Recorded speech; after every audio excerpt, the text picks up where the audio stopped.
Good evening. You know what? No, not just good, it's great. My name is Lynn Carlson, and I'm the chair of the Women's Fund Board of Directors.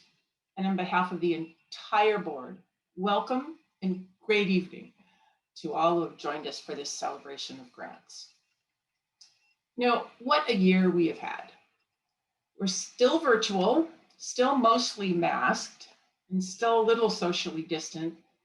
But as members of the Women's Fund, we have a lot to celebrate. We've successfully completed our first full year as an independent 501c3 nonprofit. We're no longer under the nurturing wing of the Santa Barbara Foundation. New volunteers have stepped up to keep our organization strong and relevant this year. Like our schools, and I guess really like all of us, we've adapted to the virtual world in order to stay connected to each other, to our community, and to the lives we've changed. And thanks to your generosity, we've helped turn a year really marked by turmoil, confusion, and hardship into a year of real commitment to community, clarity of purpose, and compassionate response. 1,100 women, all of us, helped identify the most critical needs in our communities. We donated to create a record-setting grants pool of $750,000 to help meet those needs. And then we voted to determine where those funds could have the greatest impact for struggling women, children, and families. And now, here we are to celebrate the agencies that will take those funds and change thousands of lives. I want to take just a moment to congratulate the research team that brought us this year's ballot. You know, every year our research committee does its very best work and our ballots are always compelling. It's one of the things the Women's Fund is known for. But in 2020, the researchers had to dig a little deeper. They reached out to community in new ways. They found innovative ways to work together. And that daily COVID report was a constant reminder of the urgency of their work. And now, like any good suspense thriller, we're going to keep the grants and the grantees a secret just a little longer. But we are thrilled to be celebrating with you this evening. So let's get started. I want to introduce Sabina White, co-chair of the research team that brought us this year's ballot. Sabina? Well, thanks, Lynn. And hello. I can't see everyone, but I know that you are all as excited as I am to award a record $750,000 to 10 deserving grantees. And as you know, we are doing this in a year that reflects the unusual circumstances of COVID. Last May, the research committee began our process by working to identify which community needs in South County would most likely be impacted by the virus. To do this, we reviewed our most recent member survey and conducted listening tours with over 40 community leaders. These are the critical needs identified by both the members and our community leaders. These are the same community needs now paired with the projects we are funding this year, some of which will address more than one need.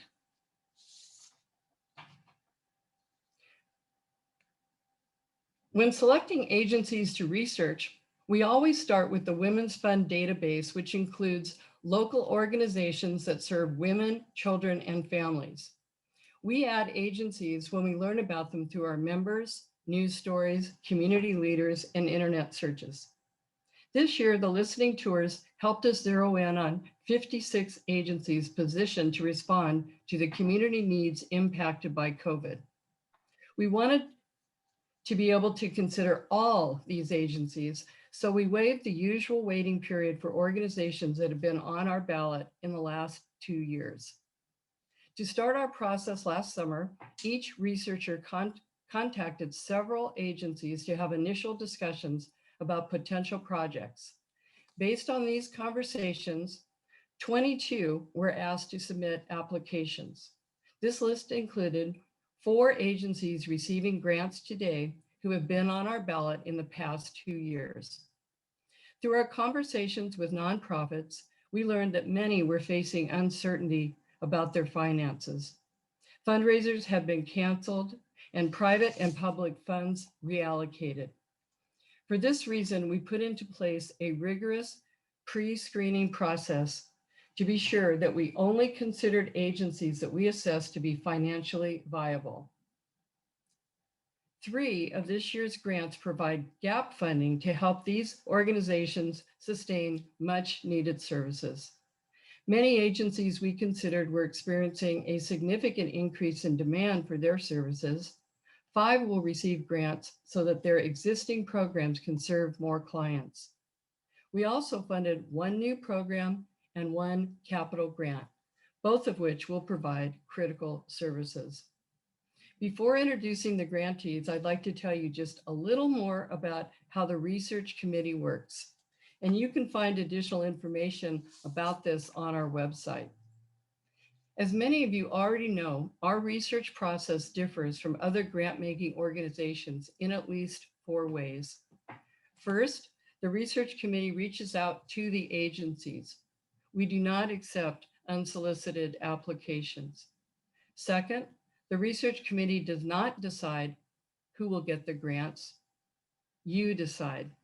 The Women's Fund has 1,100 members with many different concerns and passions. But because we make the decision together about who to fund, we all share the commitment to be active, informed donors. Third, because our members decide who will be funded, our application is different from other grant-making organizations. A Women's Fund application must explain in everyday language what the need is, why it is compelling, and how a grant from the Women's Fund will make a difference. To do this, it must capture the attention of many women with different perspectives who may not have any prior knowledge about a specific community need or an agency. And finally, we work in partnership with the nonprofits to create the strongest application possible. During the ballot review meeting in March, I talked about the COVID trends that affected the critical needs of our community and how poverty and social justice continue to underline these challenges. Today, I would like to comment on 3 positive themes that have emerged this year: resiliency, partnership, and collaboration. These themes are reflected in our new brochure, which will be available soon. And there it is for you to look at right now. Resilience is the ability to bounce back from adversity. Over and over, we saw nonprofits in our community stretch their resources and find creative ways to deal with the impact of COVID. We can all take pride in the fact that our community agencies stepped up to the virus big time. As I mentioned earlier, the research committee worked in partnership with the agencies on their applications. As every year, we went back and forth with drafts, getting answers to questions as they arose, and rehoning to make the applications as strong as possible. I can't see the faces of the grantees, but I can imagine that they might be nodding in agreement. At points in this process, I think they might have even thought, oh no, not another suggestion or question from the research committee. Well, it's true. This experience is intense for both the agency and the researcher, but it is this partnership that makes our process unique. This year, one executive director told us she had never participated in such a personal experience when applying for funding. She felt fully supported in refining the application and providing updated information under rapidly changing circumstances. And now it was your turn as Women Fund members for collaboration by voting for and funding the projects on our ballot. As you all know, the Women's Fund motto is changing lives together. And with your help, every one of these agencies will use these funds to do just that. So let's meet our 10 fabulous grantees, and my wonderful co-chair, Michelle Saltoon, has the honor of introducing you to this year's recipients. Thank you, my dear co-chair Sabina. We had a wonderful ride. And welcome to everyone. The Women's Fund is so proud to introduce all of you to our 10 2020-2021 grantees. The agencies are being presented in alphabetical order. So here we go. Up first, CALM, Child Abuse Listening Mediation, has been awarded a grant of $75,000 to sustain the critical school-based mental health services for which CALM is the sole provider at all of the preschools and 9 K-6 elementary schools in the Santa Barbara Unified School District. CALM's expertise and presence working in the schools has embodied prioritizing the mental and emotional well-being of children, their families, and their educators. Please welcome President and CEO, Elena Walsack. Good evening. Thank you so much for that warm welcome, Michelle. And on behalf of CALM and the children and families we serve, I want to thank all of you from the bottom of my heart. I am so very honored to be here among my esteemed colleagues this evening. And I am so very proud that CALM has been a bright light for children and families impacted by the challenges of this last year. And now, thanks to the Women's Fund, our light can shine a little brighter. For more than 50 years, CALM has prevented childhood trauma, healed children and families, and built resilient communities. And in recent years, we've made a conscious decision to think of our work differently. While we will always provide services to individual children and their families, we are also strategically embedding clinicians in the elementary educational system to have a much broader impact. Using a mental health consultation approach, children will always be our North Star. But with our proactive supports, we also focus on building adult capacity to promote social and emotional well-being. This includes supports across an entire school community, classroom-specific interventions, and resources for teachers and parents that help every student thrive. With your grant, CALM will place a full-time therapist at Franklin Elementary School for the next school year. After this very difficult year, children and educators will arrive at Franklin in the fall with a fully collaborative system in place to support them, a lifeline, if you will, right when they need it most. Childhood trauma researcher Robin Gurwitch described our challenge well. She said one of the best predictors of how our children are going to do is based on how we're doing as their parents and caregivers. During the pandemic, adult anxiety, depression, and stress has increased dramatically. Just today, I saw a statistic that it has increased by more than 3 times. And the risk factors are especially acute for teachers after such a trying year of remote learning. With these challenges inevitably trickling down to students, we know that this work will be pivotal to the academic, social, and collective success of the Franklin community in the coming year. And we all know that to recover from this pandemic, we must engage a systemic approach to mental health. And with CALM's mental health consultation, we can fully address the impacts of this collective trauma. This last year has tested our capacity to be resilient, and I am in complete awe of the work of teachers, parents, and community members like yourselves who have continuously stepped up on behalf of the most vulnerable among us. This amazing grant from the Women's Fund will equip the entire Franklin Elementary community with trauma-informed resources and support. In addition, it is my fervent hope that each of you is also taking very good care and cultivating resilience in your own personal lives. Your dedication to our community is a model of strength, and I extend my sincere gratitude to the Women's Fund for your tremendous partnership and support. Thank you so much. Thank you, Elena, and congratulations to CALM. Thank you. We are next pleased to present to the Carpenteria's Children's Project, which is receiving a grant of $90,000 to sustain its tuition-based preschool education for working families. The positive impacts of a quality preschool experience are well documented, and this grant will allow the Children's Project to keep its preschool and dedicated staff in place this coming year as the program rebuilds after COVID's devastation.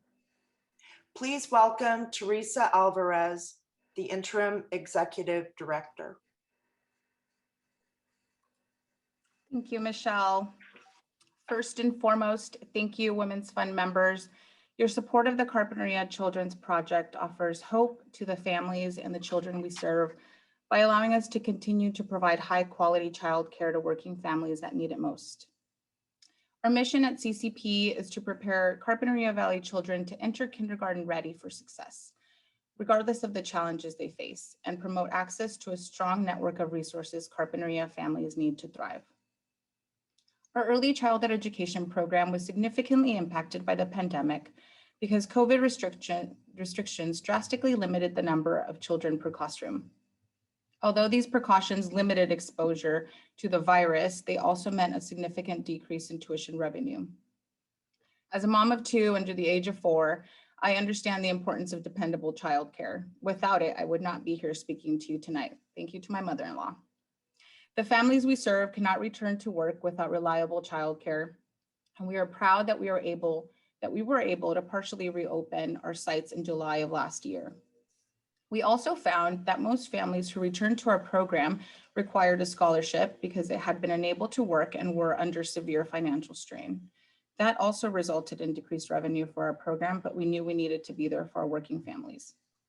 The Women's Fund grant will allow us to cover that gap and keep our program intact. During a time of much uncertainty and fear, we have been able to provide families with peace of mind because they know that they could leave their children in capable and caring hands without additional financial stress. Enrollment is currently underway for next year, and thanks to this grant, we can offer more spaces to families in Carpenteria.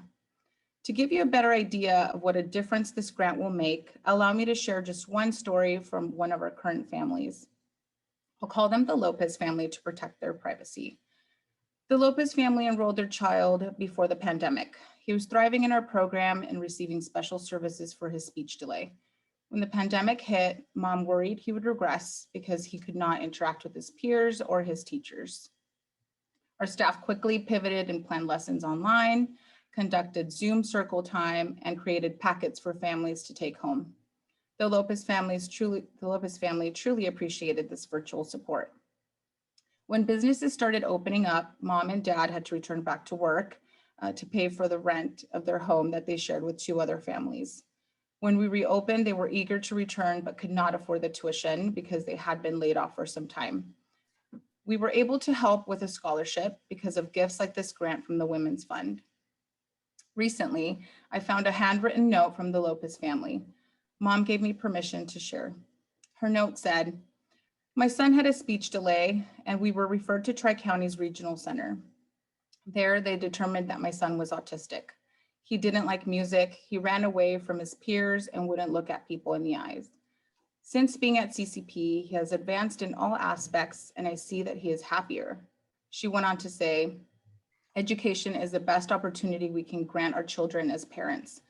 Thank you to all of the CCP staff for helping us with our son. He's made so much progress." These types of notes are the ones that make all of the hard work worth it. There are so many stories like this one. Your support and the support of others who believe in CCP make it possible for us to better serve the needs of working families in our community by helping young children get an early start to success through education. This grant makes it clear that you, as members of the Women's Fund, share our goals: successful, happy children, healthy, secure families, and a strong and resilient community. The impact you could have as individual donors is magnified because you have come together. Thank you for trusting the Carpenteria Children's Project to magnify the potential of our young people. When we are united, our children truly thrive. Thank you and congratulations to the rest of the grantees. Thank you, Teresa. We are so pleased to be supporting your agency. Our next worthy awardee is Casa Pacifica, to which a grant of $80,000 has been granted to expand their safety program. The safety program deploys expert mental health professionals to respond immediately to emergency youth mental health crises. There is both a mobile response team and a phone-based response team. The Women's Fund grant will fund the addition of another trained counselor, which will reduce crisis response times and increase the number of young people receiving mental health services. Please welcome Christina Lombard, Program Manager of Safety. Thank you, Michelle, for that introduction, and to the Women's Fund. And on behalf of Casa Pacifica, I would like to thank the Women's Fund for their generous and gracious donation to support an additional crisis care specialist for the South Santa Barbara County area, Safe Alternatives for Treating Youth, known as Safety. It is an honor and a privilege to be here with the Women's Fund and with such amazing people in our community. Safety is a mobile crisis hotline and triage team that serves youth up to the age of 20 who are experiencing a mental health crisis. Safety manages calls from law enforcement, schools, emergency rooms, pediatrician offices, and other mental health providers in our community. We dispatch to beaches, freeways, hospitals, and schools to address mental health crises that may include suicide attempts, homicide, self-injurious behaviors, psychosis, or anxiety. Safety also provides ongoing services to help stabilize youth for approximately 60 days post-crisis. Over the past year, the pandemic has proven to be especially challenging for our young people in our community. As you are all aware, our youth are experiencing an increase in mental health symptoms such as isolation, anxiety, depression, and suicidal thoughts. More young people are engaging in self-injurious behaviors and thinking or attempting suicide. Early intervention by a trained mental health professional can make a crucial difference for young people who are experiencing a mental health crisis. Over the last year, our agency has received 600 calls from South County, and we've been able to provide in-person response to many of those young people. Let me share with you a recent dispatch. We dispatched to an 8-year-old female whose pediatrician requested a risk assessment because she was making statements that she wanted to die, and she had been intermittently running away from home.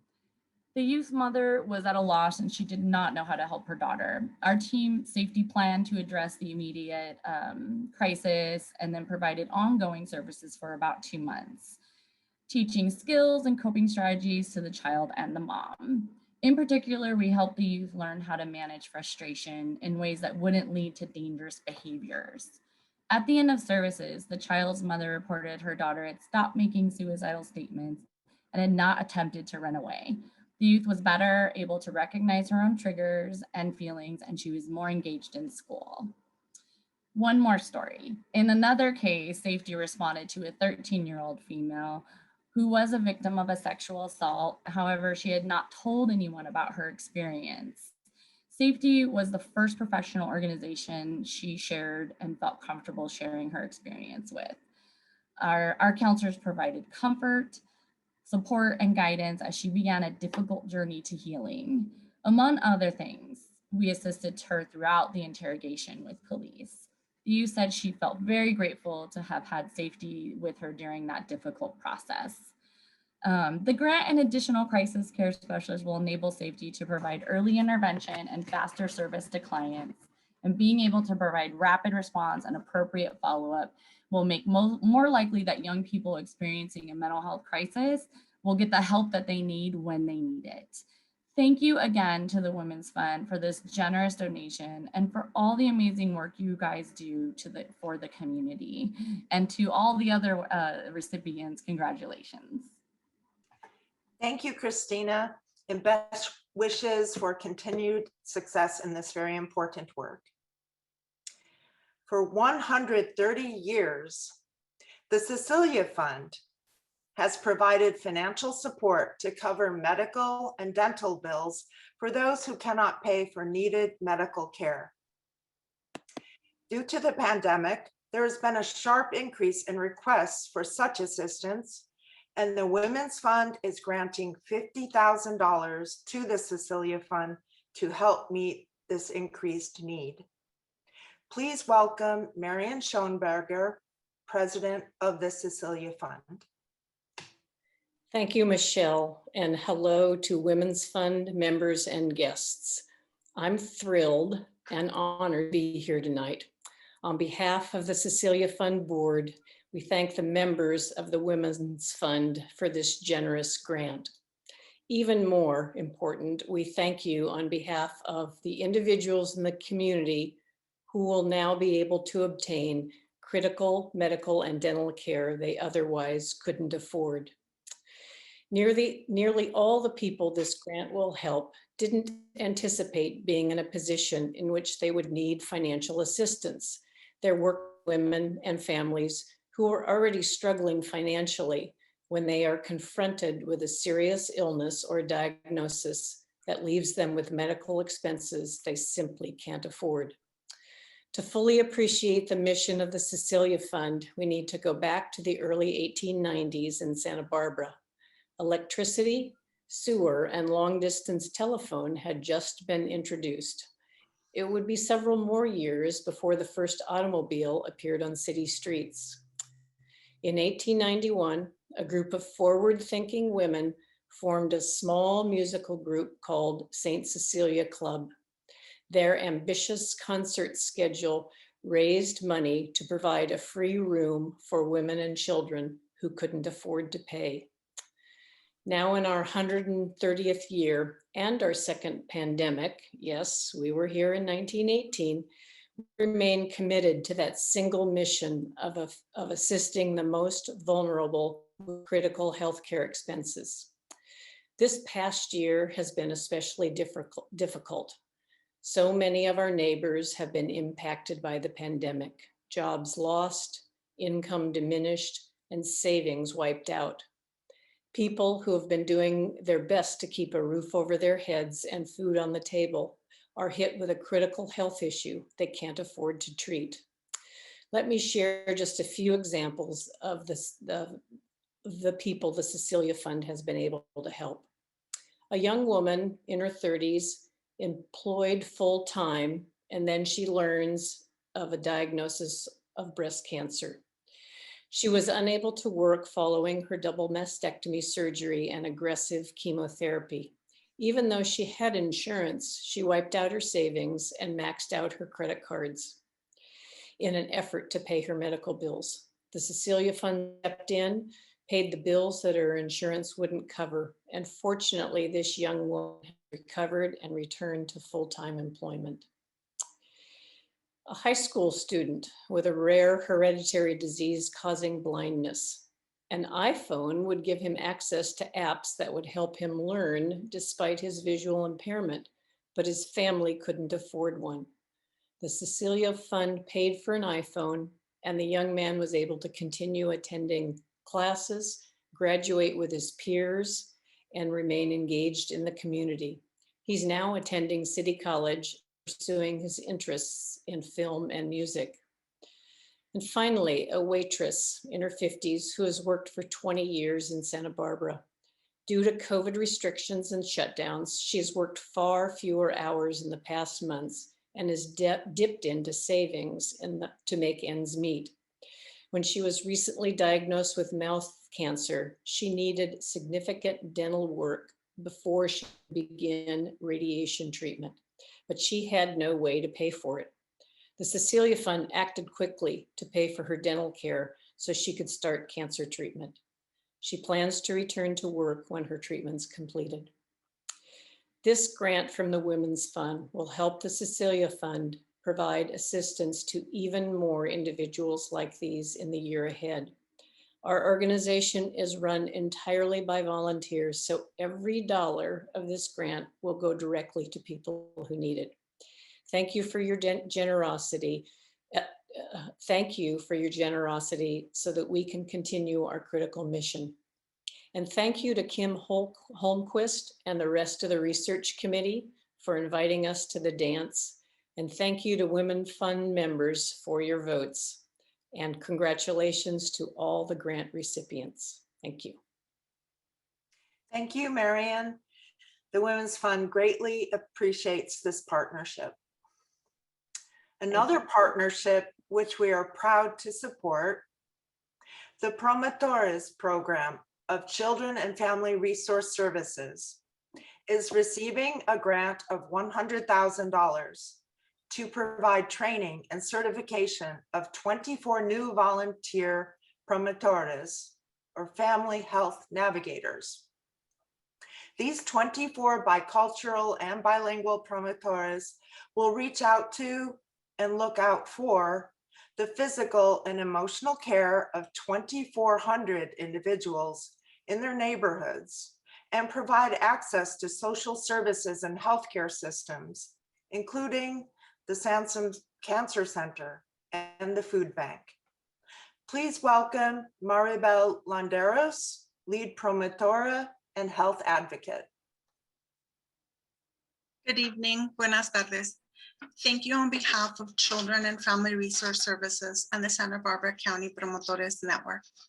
Children and Family Resource Services supports many programs, including newborn home visits, health screenings, oral health, including putting braces on low-income children, and support for the promotores. I am a lead promotora. Who is a promotora?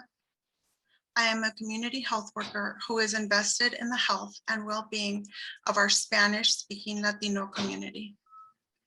I am a mom, a grandmother, friend, and neighbor.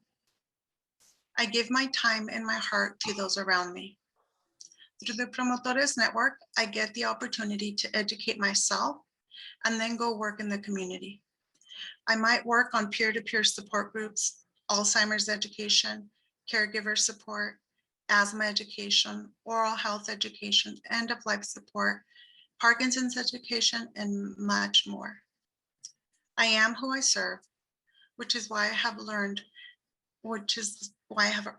the trust of my community. I am the bridge, the voice, the experience, and the hope for equality that I and my community need. This is a quote from one of our promotores.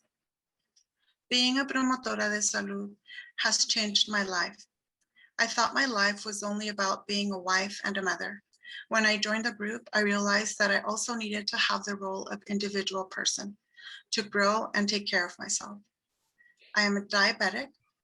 I didn't know much about the disease.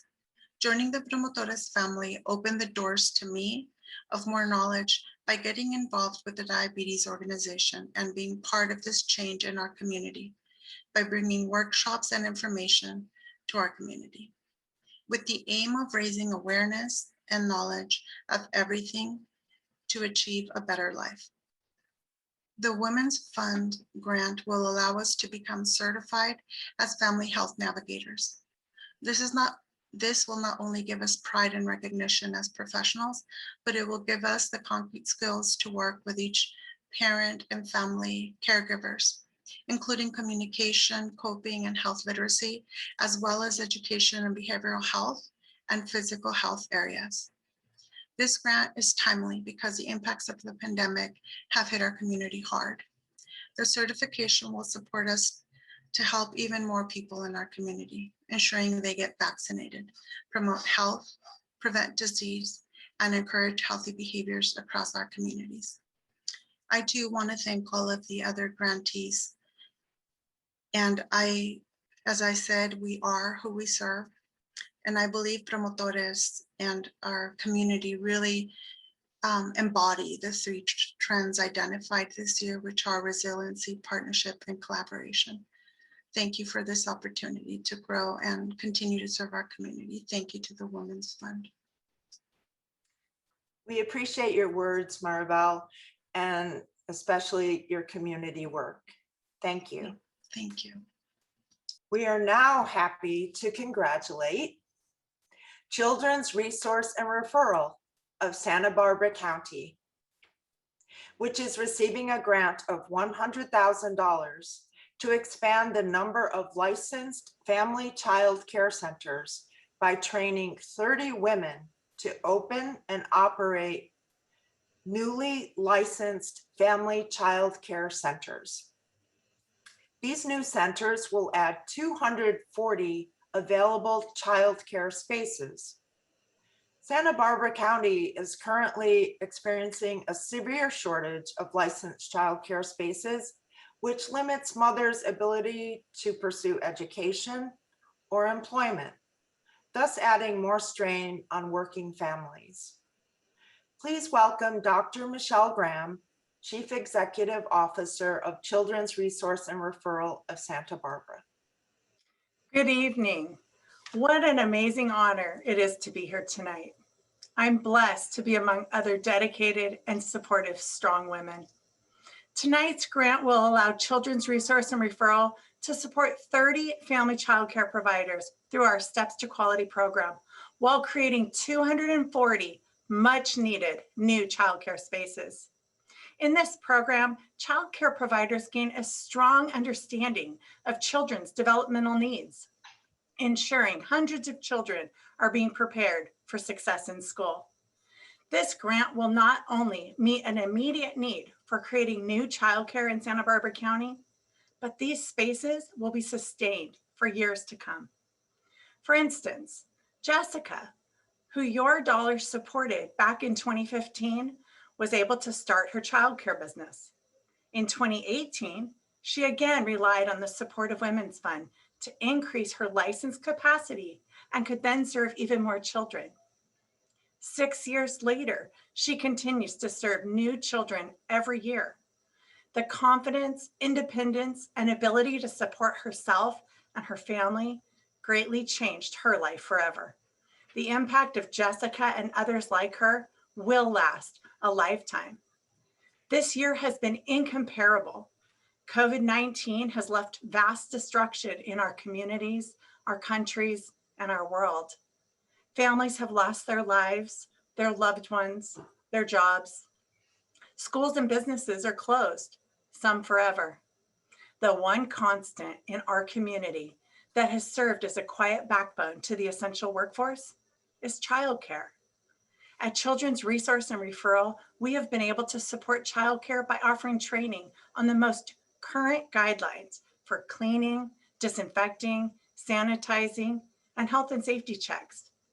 We've held numerous distribution events. We've provided personal protective equipment and cleaning supplies. And most recently, we led the vaccination efforts for all of early education for Santa Barbara County to help ensure childcare providers had access to their much needed vaccinations. Childcare has been more necessary than ever before, as traditional schooling has been severely impacted during this crisis. Unfortunately, it's unlikely things will return to normal for quite some time, but time stops for no one. We want parents to be able to get back on their feet. Children need structure, support, and supervision with distance learning. And tonight, with your contribution, we are giving parents the confidence to return to work, knowing their children are in good hands. On behalf of Children's Resource and Referral, I thank the Women's Fund for your commitment to support children, families, and childcare providers. Thank you, Michelle. Your good work in this area of critical need is so respected. It is now an honor to award Doctors Without Walls, Santa Barbara Street Medicine, which is receiving a grant of $60,000 to fund the second year of a program Doctors Without Walls established in 2020, the Daytime Outreach Worker. This registered nurse, along with her team of volunteers, provides medical and mental health services directly to people experiencing homelessness on the street, at encampments, and at regular outdoor clinics, including the Neighborhood Navigation Center at Alameda Park. Please welcome Maggie Sanchez, Interim Executive Director. Good evening, Women Fund members, fellow grantees, and guests. Doctors Without Walls Santa Barbara Street Medicine is incredibly grateful to be standing here with you as a 2021 Women's Fund grantee. It is especially gratifying that the Women Fund members believe in our work and understand how important it is in this critical time of COVID-19 that Doctors Without Walls continues our mission to provide medical care to all vulnerable populations where they are. The hiring of Kathy Molkoy, RN, was a key move for Doctors Without Walls. The support for this hiring came from the Women Fund members who voted to make this program expansion happen. It was our collective vision on the needs of our community's most vulnerable that led to this hiring. Little did we know at that time that the Doctors Without Walls Street Medicine Outreach Program would become a key element in our county's response to COVID-19 within the homeless community. From providing medical outreach in encampments, local parks, along our beaches and railroad tracks, and freeway on-ramps and off-ramps, to now vaccinating our homeless community, Doctors Without Walls has been a first responder. Our mission is to reduce the spread of COVID-19 while still providing the best medical care possible for our community's vulnerable populations. Doctors Without Walls Street Outreach Program, under the supervision of Kathy Molkoy, has become a model of efficiency and grace. Kathy's outreach teams educate and cultivate our homeless populations. They assure everyone they meet that they are there to attend to their medical needs, whether it is a vitals check, the need for a telemedicine visit with a doctor, or a conversation on how important it is to be vaccinated against COVID-19. Between September 1st, 2020 and March 31st, 2021, Kathy's outreach teams have provided medical care, excluding vaccinations, to 3,178 people. On a recent street medicine outreach mission along the East Beach sand dunes, an outreach team member saw a small encampment and asked if anyone needed medical care. A woman answered, "Yes. Are you the doctors?" When the team responded yes, a woman came out of the tent and said, "I cannot believe you found me." As she approached the outreach team, she held out her arm with a bad bacterial staph infection. It was contagious and could be spread through skin-to-skin contact. Dr. Deb, the team clinician, cleaned the wound, wrapped it, and gave her antibiotics. The outreach team knew that if they had not found her, the bacteria could have entered her bloodstream, causing sepsis, not to mention infecting others at the encampment. The outreach team continues to check in on her, and 4 weeks later, she showed everyone her healed arm and said, "Thank you so much. You guys saved me." As of April 27th, Doctors Without Walls has also vaccinated over 710 people. This vaccination program is in partnership with Santa Barbara County Public Health. We are currently vaccinating in congregate settings, including Santa Barbara Rescue Mission, PATH, Falding Hotel, Riviera Hotel, Isla Vista Pallet City, Salvation Army, El Carrillo, Carpenteria Ag Workers, Transition House, and others. In addition, Doctors Without Walls is vaccinating those experiencing unsheltered homelessness at portable outdoor clinics in Alameda Park and other locations around the city. Doctors Without Walls is grateful to the Women's Fund for ensuring that our street outreach program will continue to provide critical medical care and COVID-19 vaccinations through 2022 to the vulnerable populations who live in our community. Thank you. Thank you, Maggie. Heartfelt congratulations. Yet another very worthy participant. The New Beginnings Counseling Center is receiving a grant of $75,000 for its safe parking program. to increase the number of safe parking spaces available to serve the needs of the growing numbers of people living in their cars in South Santa Barbara County. The SAFE program, founded in Santa Barbara in 2004, was recently cited by the New York Times as a model for similar programs throughout this nation. This grant also provides funding for a half-time staff person to manage program operations, this expansion, law insurance, and sanitation stations. Please welcome Christine J. Schwartz, the Executive Director of New Beginnings Counseling Center. Thank you, Michelle. Good evening, everyone. Thank you all so much for your generosity and for this opportunity to show appreciation of your support. We are truly in awe of the extraordinary amount of time the Women's Fund Research Committee members spend learning about our programs, and we want you to know that New Beginnings clients, staff, volunteers, and board of directors are so very grateful to each and every Women's Fund member for your support of these critical needs in our community. New Beginnings is a longtime community safety net organization with 4 core programs. Our Community Counseling Center, which recently celebrated its 50th anniversary, our Life Skills Parenting and Education program, our newest program, the Supportive Services for Families program, which began in 2013, and our Safe Parking program, the nationwide model for serving families and individuals forced out of their vehicles.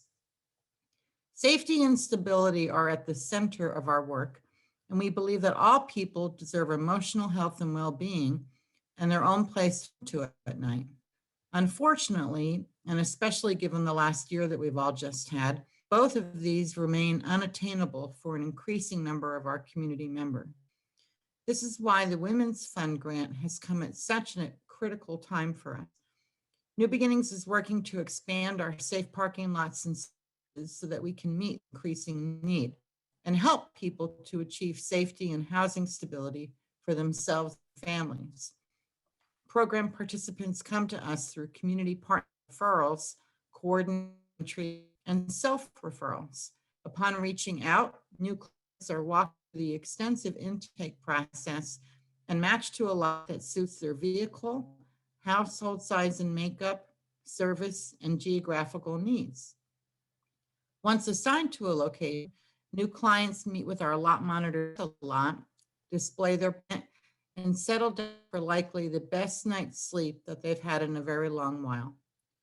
During the day, clients meet with our case and housing navigation staff in order to develop their plans and ultimately to find, transition back into, and stabilize in housing. Staff may work with clients for more than a year on many tasks in order to help them remain in housing. Clients will work with their case managers on such issues as addressing budgeting, connecting to primary and health care, finding supplemental food sources, and obtaining employment benefits and other basic needs. One such thing is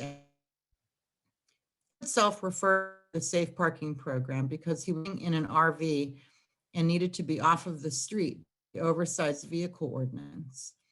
Edward suffers from PTSD as a result of the physical and emotional abuse he suffered as a young man and the trauma of losing his parents to suicide. Edward had been living in the bushes, a van, and RV for years prior to joining the parking program. He collected cans and bottles every day to pay for gas, dumpster dived for his meals. He had little trust in the system, having been repeatedly denied for Social Security benefits and healthcare assistance. After dozens of phone calls and many hours home, he found this was because his Social Security number had been keyed into the system incorrectly. Our case manager, Cora, was diligent and determined, and after months of collaboration with the Social Security office, she was able to help Edward obtain his benefits, connect with the psychiatrist, and ultimately convince him to return to housing. This level of intensive work required dedication, coordination, and a team of committed staff willing to not take no for an answer. Your support will allow us to expand our efforts so that Edward can rediscover their dignity and a place to call home. Thank you again so much for your support, and we so appreciate being here today. Thank you, Christine. The national modeling of the safe parking program makes Santa Barbara very, very proud. Let us now honor PATH, People Assisting the Homeless Santa Barbara.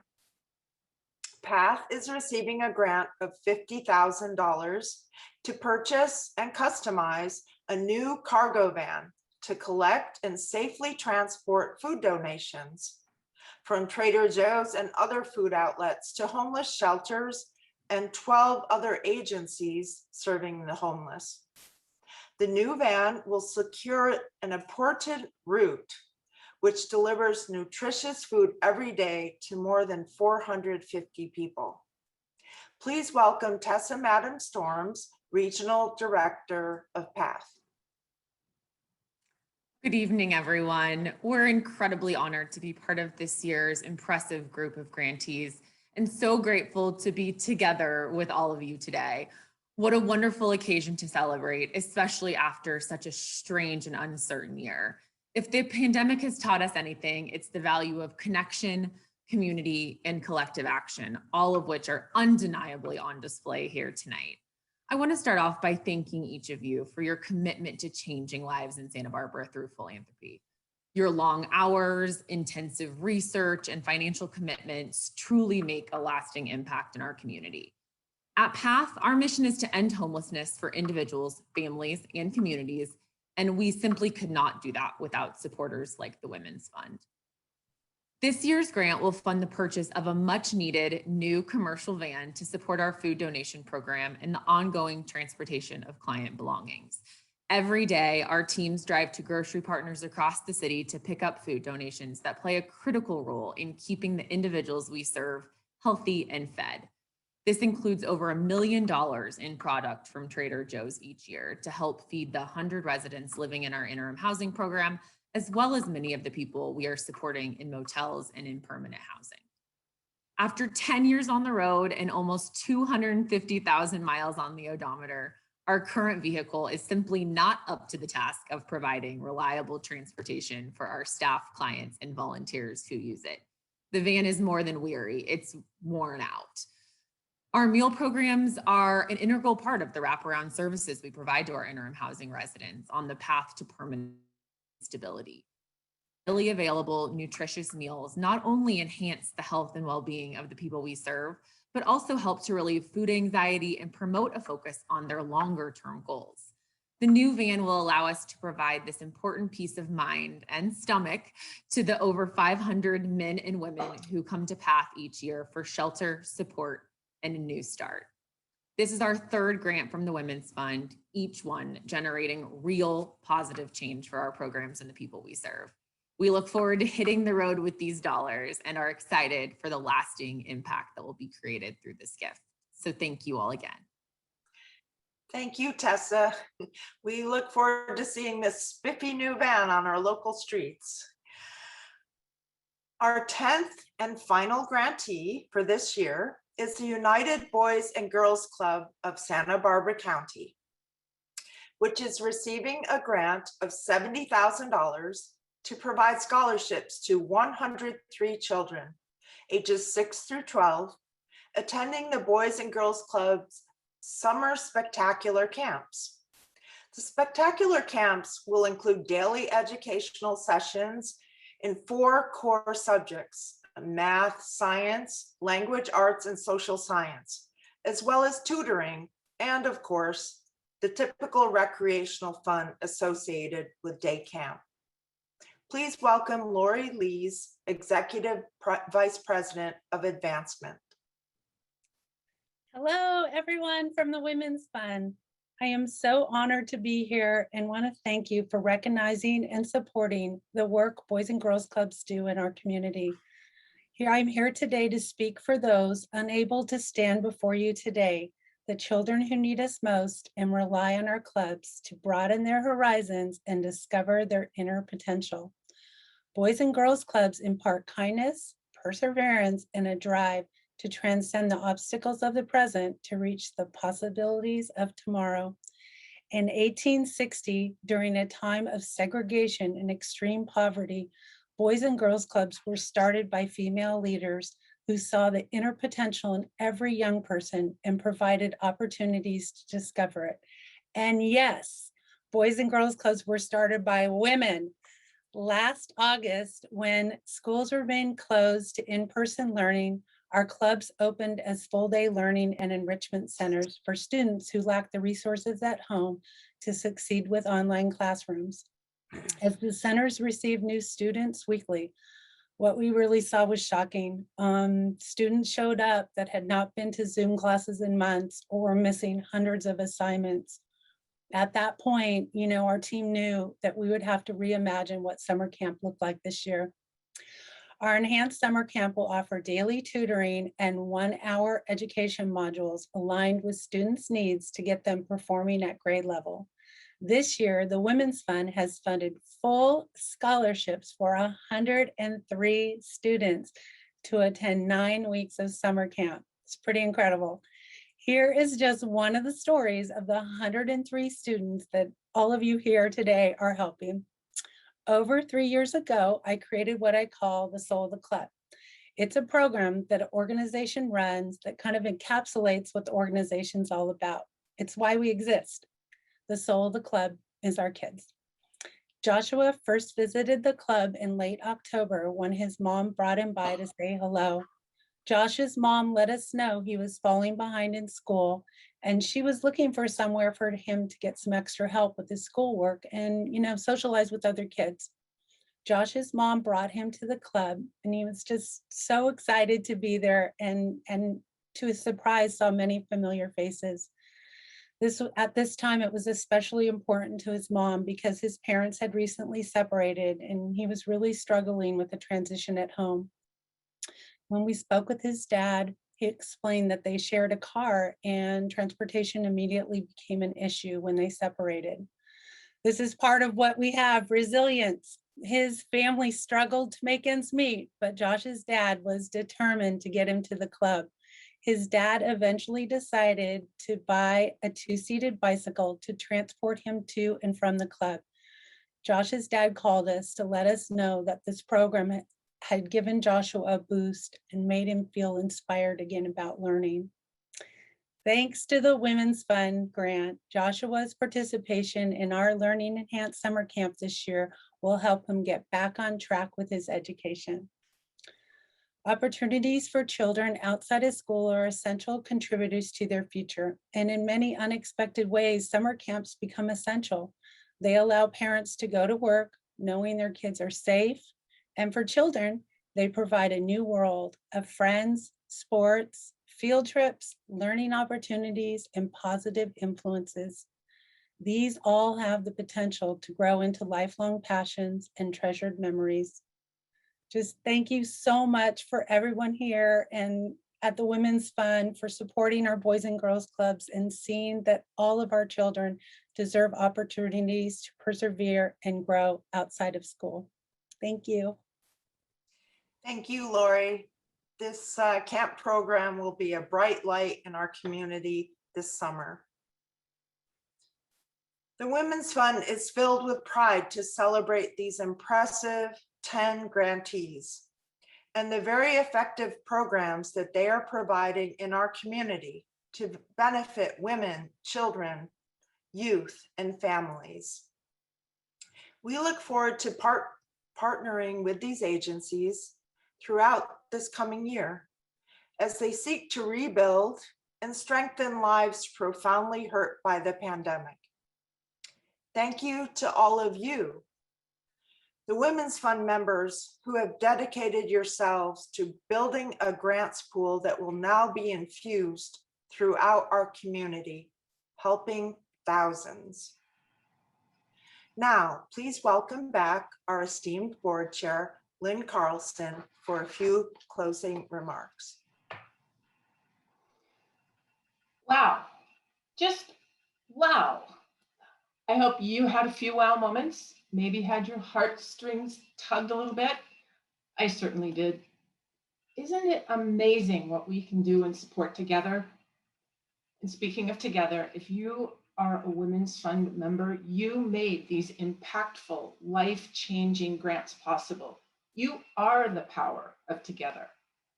And I will hope that you will renew again in 2021. And I also hope you consider inviting other women who want to change lives in our community to join you, because that's how we grow. That's how we pass on this collective philanthropic strength and power of the Women's Fund. And if you need something that you can pass along to others about the Women's Fund, watch your mailbox, your actual mailbox, for the Women's Fund's new brochure. It's being mailed to you today with actual stamps. This slide shows you the beautiful new cover design, and it is packed with stories of impact and some very important Women's Fund facts and figures. It will also be available as a flip book on our website in case you run out of hard copies. And if you are especially interested in the impact stories of the grants that we awarded today, keep an eye out for information about the grants and action programs that will begin this fall. Site visits and forums like last year, but probably a combination of in-person and virtual events this year. We're hoping. And I want to take a moment to thank our sponsors who help to support our administrative costs, but also those costs for the member education opportunities, like Grants in Action and like this evening's events. Their generosity and their support helps us keep member dollars in the grants pool. And you know who else helps keep member dollars in the grants pool? The more than 160 Women's Fund volunteers who make it possible to manage this growing organization. You know, from group captains to communications, finance, and technology experts, to membership, research, governance, volunteer engagement specialists, and the amazing educational events team that put on this evening's event. Thank you. Thank you all. We literally could not do this without you. If you'd like to get more involved, we'd love to hear from you. And finally, thanks to all of you who have joined us this evening, Women's Fund members and your guests, our grantees and their supporters, and interested community members. We have truly enjoyed sharing our Women's Fund experience with you. So thank you and have a great evening.